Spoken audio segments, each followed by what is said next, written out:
हम सभी की चिंता रहती है कि भारतीय इकोनॉमी ग्रो नहीं कर रही है, जॉब्स क्रिएट नहीं हो रहे हैं, अर्थव्यवस्था की हालत पतली है, तमाम समस्याएं हैं।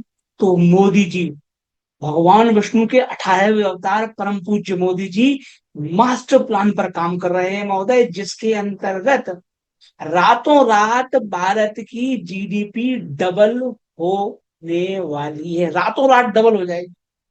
कैसे संभव है महोदय?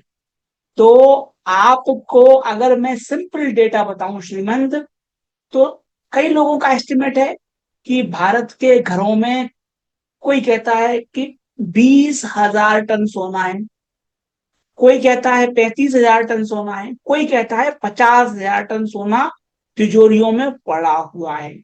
अगर आप मॉर्गन स्टैनली की एनालिसिस पे जाएं तो 35,000 टन सोना है। इसका वैल्यूएशन आता है आज की डेट में $5 trillion. Now significance of this $5 trillion is कि हमारी जो जीडीपी है वो अभी 4.5 ट्रिलियन है। मतलब साल भर पूरा देश यशस्वी प्रधानमंत्री मोदी जी के नेतृत्व में कमर तोड़ रहा है, और हम प्रोड्यूस कर रहे हैं दिस मच एनुअली, साल भर। 150 करोड़ का देश। दूसरा, ये $5 ट्रिलियन की वेल्थ पड़ी हुई है तिजोरियों में, जो कि घूम नहीं रही है। अगर ये घूमेगी, अगर ये सर्कुलेशन में आएगी, देन हम हो जाएंगे $25 ट्रिलियन इकोनॉमी 5 से, तत्काल। और मान्यवर, मेरा कहना है कि हमारे पास 50 नहीं, कम से कम 1 लाख टन, 1 लाख टन से भी अधिक सोना है जो कि अनअकाउंटेड है। तो ये सोना हमारे देश में तिजोरियों में पड़ा सड़ रहा है एक तरफ। दूसरी तरफ हमारा देश सालाना 700 से 800 टन सोना इंपोर्ट करता है, और ये गोल्ड इंपोर्ट करने में हम पैसा खर्च करते हैं डॉलर के रूप में। तो दो तरफा मर रहे हैं। घर में सोना पड़ा हुआ है, लेकिन हम विदेशों से मंगा रहे हैं, तो हम उल्टे गरीब हो रहे हैं। तो परम पूज्य महामानव मोदी जी के नेतृत्व में ये चीज समझी गई। देखिए, मैं तो आपकी सेवा में ये समय से पहले कहता रहा हूं कि ये महोदय अन्याय है। कोई और देश, कोई और इकोनॉमी इस तरह की वेस्टेज ऑफ रिसोर्सेज, मतलब हम दुनिया के एक ऐसे देश हैं जो अमीर होते हुए गरीब हैं। हम अमीर होते हुए गरीब हैं। अगर मैं 35,000 टन भी भारत का मान लू, जो सोना पड़ा हुआ है तिजोरियों में मॉर्गन स्टैनली के अनुसार, तो भी हम दुनिया के 3 सबसे बड़े सेंट्रल बैंकों से ज्यादा सोना रखते हैं। ये सेंट्रल बैंक कौन है? America, China. इन देशों से ज्यादा सोना हमारी तिजोरियों में पड़ा हुआ है। तो परम पूज्य मोदी जी क्या कर रहे हैं? मोदी जी के नेतृत्व में आने जा रही है गोल्ड मोनेटाइजेशन स्कीम।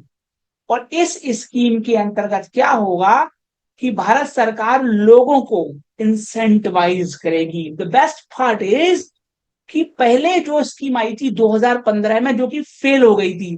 वो फेल क्यों हुई थी? क्योंकि पूरा काम था बैंक मैनेजर के हवाले। बैंक मैनेजर काम कर रहे थे, तो स्कीम बैठना लाजमी है। लेकिन इस बार भारत सरकार जूलर्स को शामिल कर रही है, सुनारों को शामिल कर रही है कि आप गोल्ड मोनेटाइजेशन स्कीम में शामिल होइए। परम पूज्य से मेरा सिर्फ यही आग्रह है कि अब आप इसमें लिमिट मत डालिए। जैसे मैं आपको बताऊं महोदय कि this is how we kill our schemes. हमारे देश में गोल्ड लोन स्कीम है, बट अगर आपके पास कॉइन है और बार है, then they don't give you loan on coins and bars. What kind of logic is this? I fail to understand. दुनिया में इस तरह के नियम कायदे सिर्फ भारत में बन सकते हैं कि अगर आपके घर में ईंटें रखी हुई हैं सोने की, सिक्के रखे हुए हैं बाप दादाओं के जमाने के, उन पर लोन नहीं मिलेगा। वाई? वाई? सिमिलरली अगर किसी के घर में आप ये नियम बना देंगे गोल्ड मोनेटाइजेशन स्कीम में कि कॉइन्स ऑफ बार्स अगर आपके घर में है तो उनको हम नहीं लेंगे, then this scheme will fail. और सबसे ज्यादा सोना है किसके पास? नेताओं के पास, आईएएस अधिकारियों के पास, आईपीएस अधिकारियों के पास, राजे रजवाड़ों के पास सोना है। आम आदमी के पास कहाँ है भाई साहब सोना इतना? पैसा लिए ये बैठे हैं। तो परम पूज्य से मेरा निवेदन है कि आप ये अलाउ कीजिए। दूसरा, आप डॉक्यूमेंट मत मांगिए, डॉक्यूमेंट मत मांगिए। यू गो टू चाइना, आप सोना लेके जाओ, there are digital gold ATMs. आप गोल्ड डालो एक तरफ से, दूसरी तरफ से पैसा ले लो। They don't ask for any documentation whatsoever. कहां से आपने लिया, कहाँ गया, जान लो यार, काहे परेशान हो रहे हो? अरे सोना आएगा तो सबसे ज्यादा लाभ गरीबों का है। अगर ये $5 ट्रिलियन का सोना आता है तो रोजगार पैदा होंगे। गरीबों को इनडायरेक्ट बेनिफिट दीजिए आप, और वो सस्टेनेबल होगा, टिकाऊ होगा।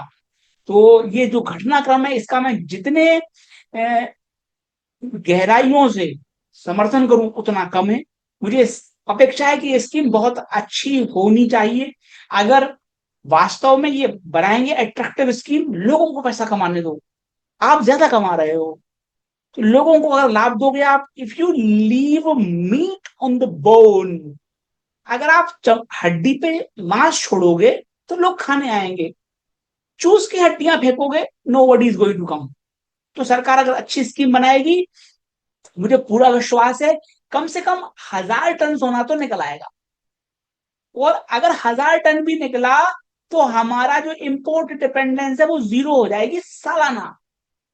सालाना अगर तिजोरी छोड़ के 1000 टन भी निकले, हमारी सारी प्रॉब्लम चुटकी बजाते सॉल्व हो गई।